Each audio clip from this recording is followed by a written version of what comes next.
আমার মোটামুটিভাবে এখন সম্পূর্ণ পাউডার প্রসেসিং ক্লিয়ার। এখন শুধু আমি যেদিন হালুয়া বানাবো এদিনকে আরেকটা ভিডিও দিব এই বিষয়ের উপরে, আর এছাড়া এই বিষয়ের উপরে ভিডিও শেষ। এখন আপনারা যদি কেউ বানায় খাইতে চান ইনশাল্লাহ বানায় খাবেন। এটা হলো আমার দুধের 4টি আইটেম। এর আগে পর্বে আপনার ভিডিও দিছি আপনাদেরকে। এটা হলো দুধ দিয়ে খাওয়ার 4টি আইটেম। এখানে আমি নিচ্ছি, আপনারা যদি এত কিছু না পারেন সর্বনিম্ন লাস্ট আমি 2টা আইটেমের কথা বলবো। 2টা আইটেম খাবেন, তাতে আল্লাহর রহমত যথেষ্ট কাজ হবে ইনশাল্লাহ। এর 4টে আইটেম আপনাদেরকে আমি কি দিয়ে বানাইছি: সাবেত মুসলি, ইসুবলের ভুসি, তাল মাখানা, সাদা কাতিলা। এইগুলো 4টে আইটেমের হিসাব।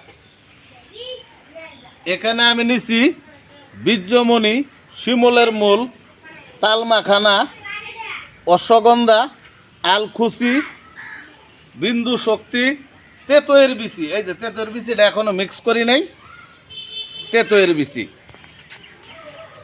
তাহলে আপনারাও ঠিক এরকম সমস্ত আইটেম নিয়ে, অনেকেই পারবেন না আমি জানি, তারপর আমি সহজভাবে বলে দেই।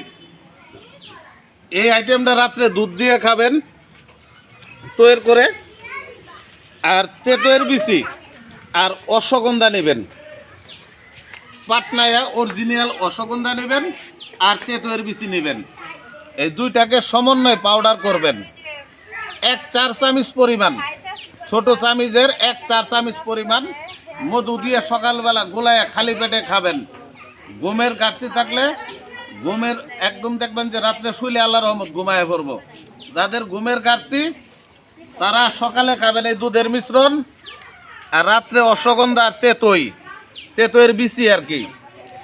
এই তেতোয়ের বিচি, এই 2টার পাউডার, অশ্বগন্ধা এবং তেতোয়ের বিচি, এই 2টার পাউডার আপনারা খাবেন।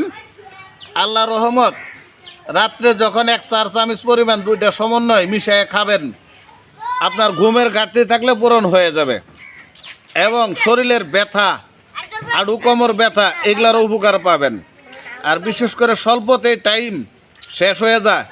এই 2টা আইটেম খাওয়ার পর আপনারা নিজেরাই পরীক্ষা করবেন। আমি দীর্ঘ বিশ্বাস করি অবশ্যই 1 মাস খাওয়ার পর আপনাদের এই সমস্যাগুলি থাকবে না।